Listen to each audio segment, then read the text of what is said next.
আমরা কি শিখব? কিভাবে আমরা বিক্রয় মূল্যটা বের করব ম্যাথ থেকে, ঠিক আছে? কি শিখব? বিক্রয় মূল্য। হুম? তাহলে দেখেন এখানে একটা প্রশ্ন দিছে। জাকিয়া ২,৫০০ টাকা দিয়ে একটি গাড়ি কিনে ২৫% লাভে বিক্রয় করলো। গাড়িটি সে কত দামে বিক্রয় করলো? দেখি কিভাবে করা যায়।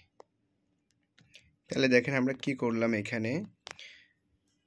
সবসময় আমরা বিক্রয় মূল্য যেই সংখ্যাটা দেবে সেটা আমরা ১০০% ধরবো। মনে করেন জাকারিয়া ২,৫০০ টাকা দিয়ে একটি গাড়ি কিনে, তো কিনছে ২,৫০০ টাকা দিয়ে, তার মানে এটা ১০০%। আবার কত লাভে বিক্রয় করছে সেটা হলো ২৫%। তাইলে ১০০% সমান কত? ওই ২,৫০০ টাকা। তাহলে ১২৫% সমান কত? সেটাই আমাদের বের করতে হবে।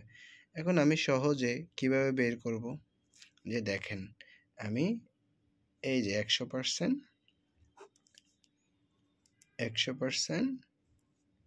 ভাগ কত?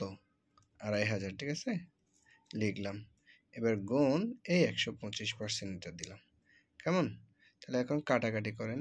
এদিকে এদিকে কাটলে ডবল জিরো গেছে, কেমন? তাহলে উপরে ২৫, এদিকে কিছু নেই। তাহলে ২৫ আর কত? ১২৫-এ গুণ করলে কত হবে?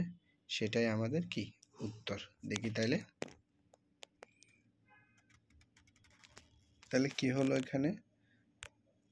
আমরা ২৫, এখানে ০ ০ যখন কাটে এদিকে ২৫ আর এদিকে ১২৫ আছে না? তাহলে ২৫ আর ১২৫-এ গুণ করলে কত হবে? দেখেন, আমরা ক্যালকুলেটর করে দেখেন, ৩,১২৫ টাকা। তাহলে মোট কথা কি? বিক্রয় মূল্য কত? ২৫% লাভে বিক্রয় করলে ৩,১২৫ টাকা।